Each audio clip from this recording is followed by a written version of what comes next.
Cette présentation est destinée aux étudiants en Master 1. Architecture. Elle a été préparée par l'enseignant Zeghi Briyad, maître de conférences à l'Université de Annaba, docteur en génie civil de l'Université de Strasbourg 3. Options, matériaux et structures. Avertissement. Copyright France. L'intégralité du contenu des documents de ce site web, texte, graphique, tableau, animation, est la propriété exclusive d'Archiclick. Le contenu peut être utilisé comme source d'information. Toute autre utilisation, y compris la reproduction, modification, distribution, republication, affichage ou représentation, est strictement interdite. Les planchers sont des éléments répétitifs dans la structure d'un bâtiment. Il est donc avantageux de prévoir des planchers de faible hauteur, de poids réduit et de montage rapide. Le système porteur d'un plancher est constitué de la poutraison et de la dalle. La poutraison est un réseau de poutres métalliques, horizontales, qui transmet au poteau les charges qui sollicitent la dalle.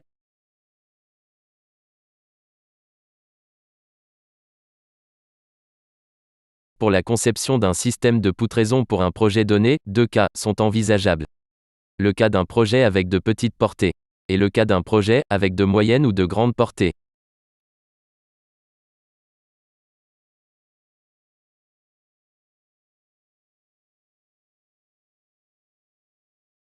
Pour le cas des petites portées, on peut opter pour un système à deux réseaux de poutres, généralement orthogonaux.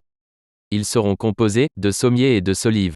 Le réseau des sommiers s'appuie sur les poteaux, tandis que celui des solives s'appuie sur les sommiers.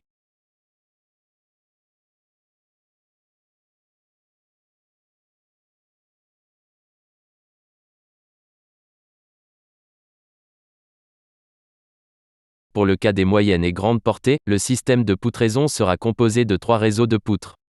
1. Les poutres maîtresses, qui s'appuient sur les poteaux. 2. Les sommiers, qui s'appuient sur les poutres maîtresses. 3. Les solives, qui s'appuient sur les sommiers.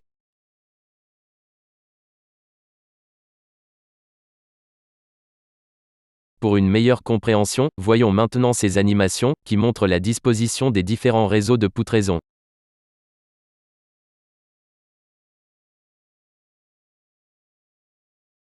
Cas du système à deux réseaux de poutres.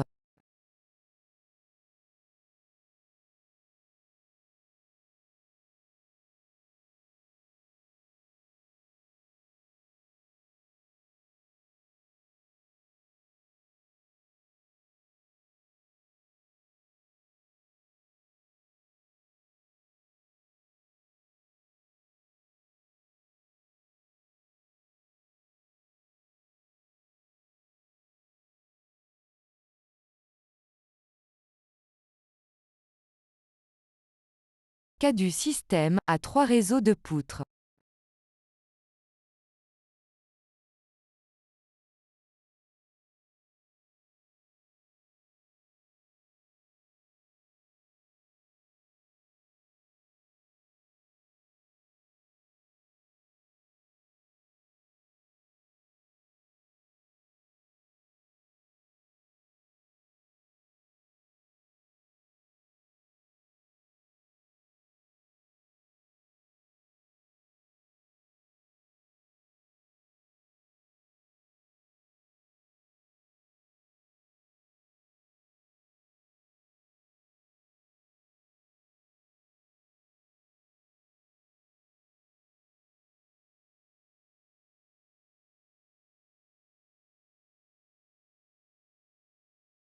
Le choix d'un profilé pour un projet donné doit se faire en considérant l'ensemble des facteurs suivants.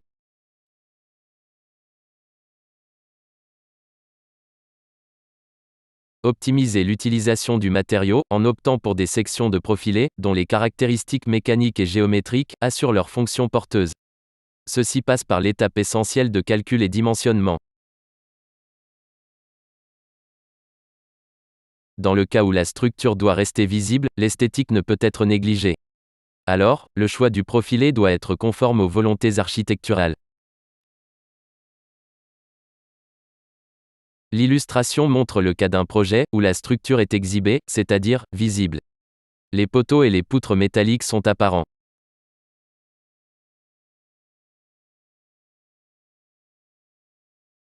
Ce choix doit tenir compte également de l'emplacement et le passage de gaines techniques et autres équipements. L'illustration montre l'intégration des conduites ou de gaines dans l'emprise de la section du poteau. Cette disposition n'est possible qu'avec l'utilisation d'un profilé en forme de I ou de H.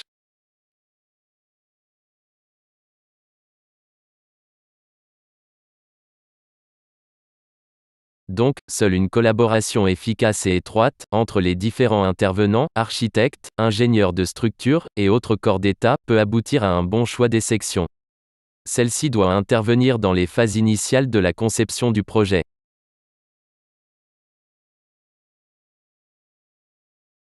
Voyons maintenant les différents types de profilés utilisés dans la construction métallique. On distingue les profilés en double T. Cette gamme comporte les profilés en forme de I avec des ailes étroites, telles que les IPE et IPN, ainsi que les profilés en forme de H à larges ailes, comme les HEA, HEB et HEM. Ce type de profilé est généralement utilisé pour les éléments fléchis, comme les poutres, ou comprimés, comme les poteaux.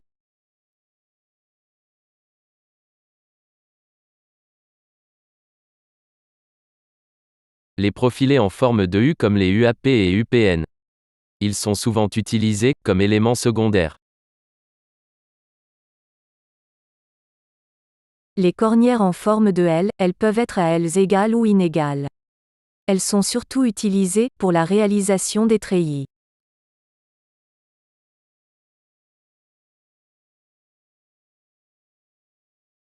Les profilés tubulaires, appelés aussi profilés creux. Utilisés également dans la réalisation des treillis, nécessitant un aspect esthétique.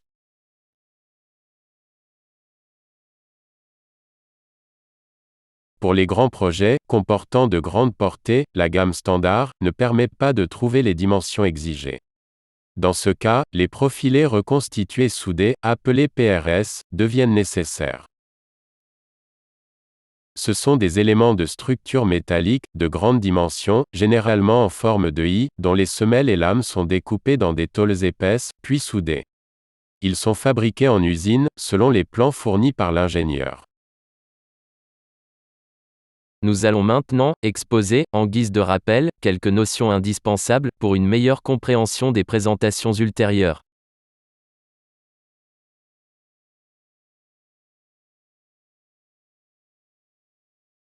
Rappel. Principales caractéristiques géométriques des sections planes.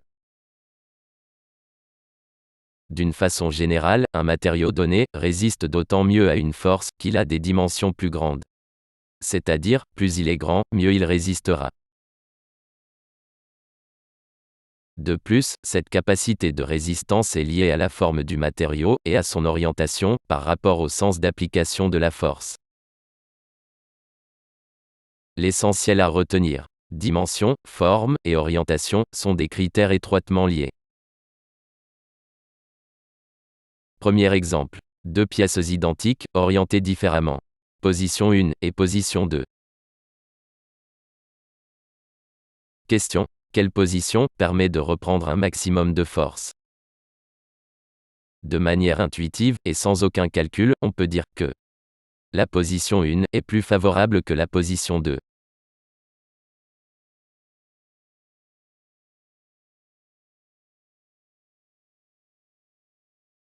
Regardons maintenant le deuxième exemple. Il illustre le bon usage d'une quantité de matière donnée. Soit une quantité de matière d'un matériau donné, de forme carrée, de côté égal à 3c. Le point G1 est le centre de gravité de la section, appelé aussi centre de masse.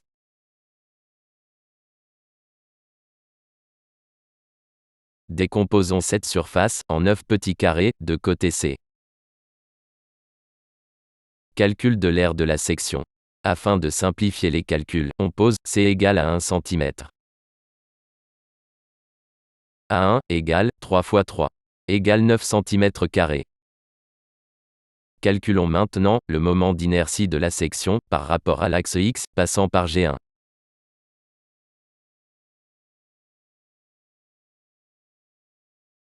Pour cela, appliquons la formule suivante. I1 par rapport à x égale b h cube sur 12, avec b égale 3 cm et h égale 3 cm. Soit I1 par rapport à x égale 3 par 3 au cube divisé par 12 égale à 81 sur 12 cm à la puissance 4. Maintenant, et avec la même quantité de la matière, c'est-à-dire les 9 carrés de 1 cm de côté, composons une autre forme comme celle-ci.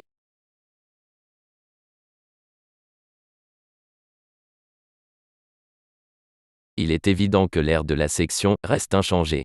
A2 égale 9 cm². Calculons maintenant le moment d'inertie de cette section par rapport à l'axe x. Pour cela, décomposons notre section en 3 parties. 2 rectangles rouges et un rectangle vert.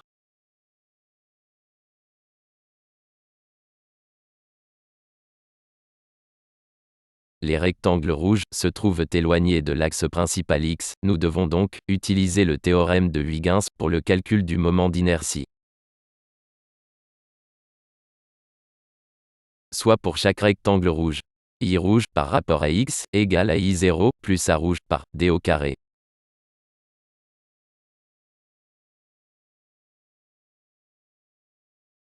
« 3 fois 1 au cube sur 12 plus 3 fois 1 fois 2 au carré égale 147 sur 12 cm².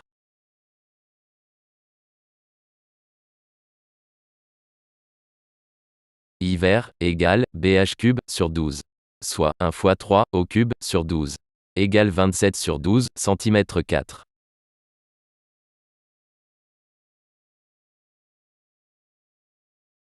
Finalement, I2 par rapport à x égale 2i rouge plus 1i vert égale 321 sur 12 cm².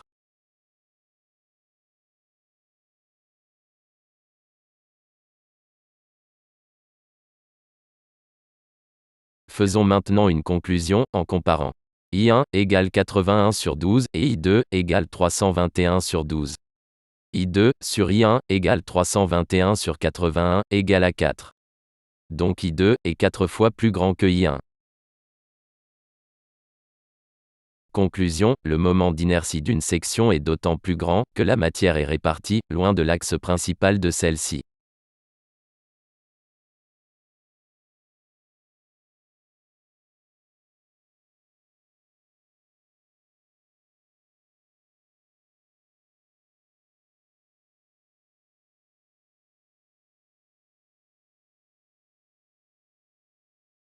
Les principales caractéristiques géométriques d'une section sont: premièrement, l'aire de la section. A. Deuxièmement, le moment d'inertie de la section. Grand I. Troisièmement, le rayon de gyration. Petit I.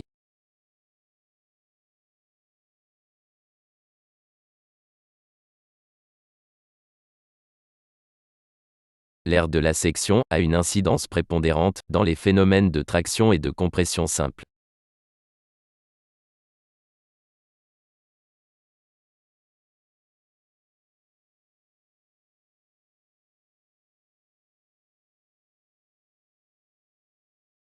Le moment d'inertie a une incidence prépondérante dans les phénomènes de flambement et de flexion.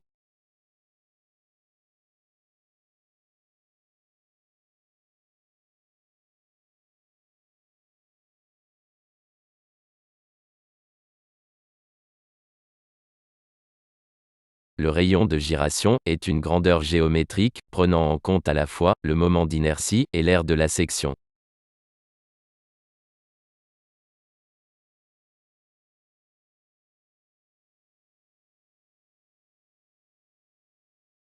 I égale racine carrée de I sur A. Le rayon de gyration est proportionnel au moment d'inertie et inversement proportionnel à l'aire de la section. Celui-ci traduit donc le bon usage de la matière, c'est-à-dire un maximum d'inertie pour un minimum de matière.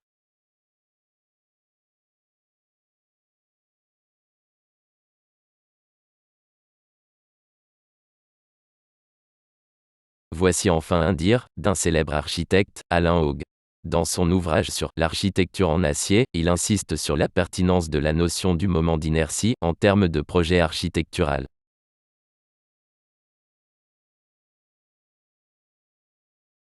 Le principe structural qui gouverne le dessin des poteaux et des poutres peut se réduire de façon commode à l'idée de moment d'inertie.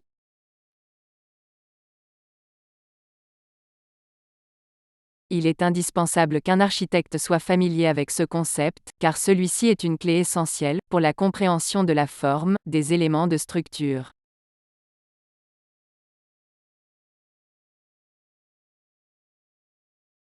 Voyons maintenant une analyse détaillée des profilés en double T, tels que les IPE et les HEA.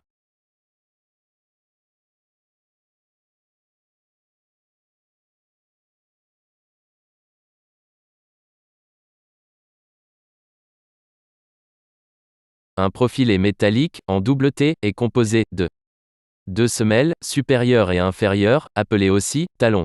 Une partie centrale, reliant les deux semelles, appelée lame.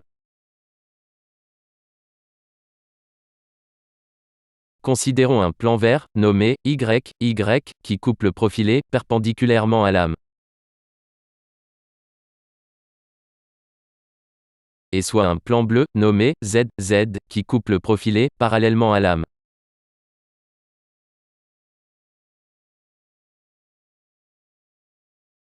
Pour la suite, la section d'un profilé en double T sera considérée avec un axe Z, parallèle à lame, et un axe Y, perpendiculaire à lame.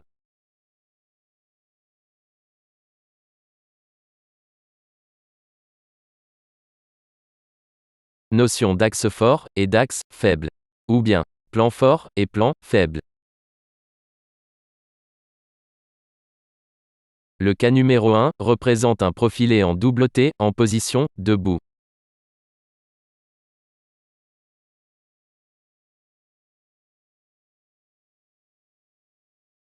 Sous l'effet d'un chargement extérieur, le profilé a tendance à vouloir quitter le plan vert Y. Dans ce cas de figure, son comportement mécanique dépend des caractéristiques géométriques par rapport à ce plan.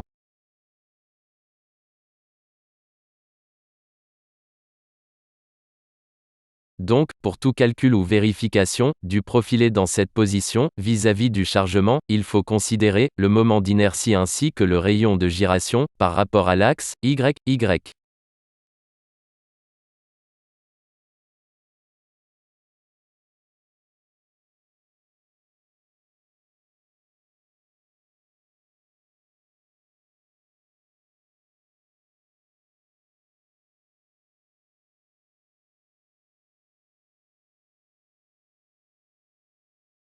Dans le cas d'une position couchée, le profilé a tendance à vouloir quitter le plan bleu Z.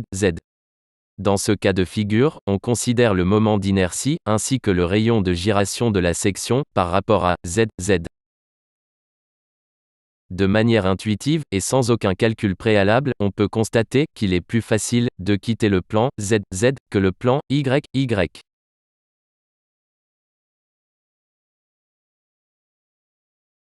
On dit alors que Z est le plan faible et Y est le plan fort.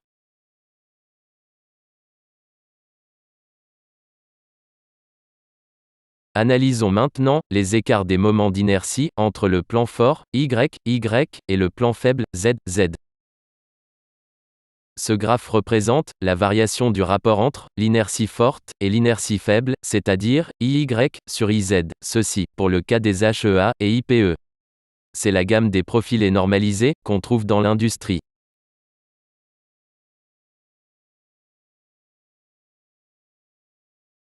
Pour les IPE, on constate un grand écart entre les inerties du plan fort et celles du plan faible. Cet écart est de l'ordre de 10 à 15 fois.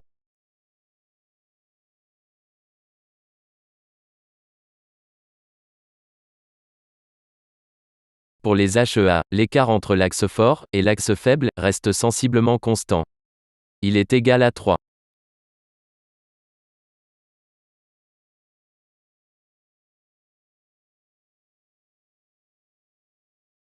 Le graphe suivant représente la variation du poids en fonction de l'inertie forte pour les IPE et les HEA.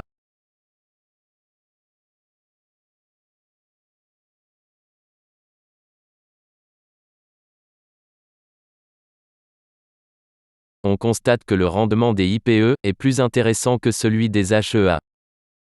Regardons l'exemple suivant, supposons que les calculs aboutissent à un profilé, avec une inertie de 50 000 cm².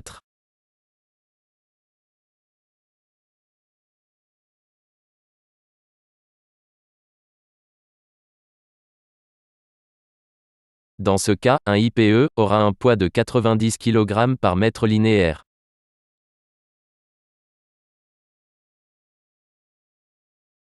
Alors qu'un profilé en HEA aura un poids de 130 kg par mètre linéaire. En termes de poids, et pour une même inertie, l'écart est d'environ 45%. Un IPE serait plus intéressant, car il est plus léger.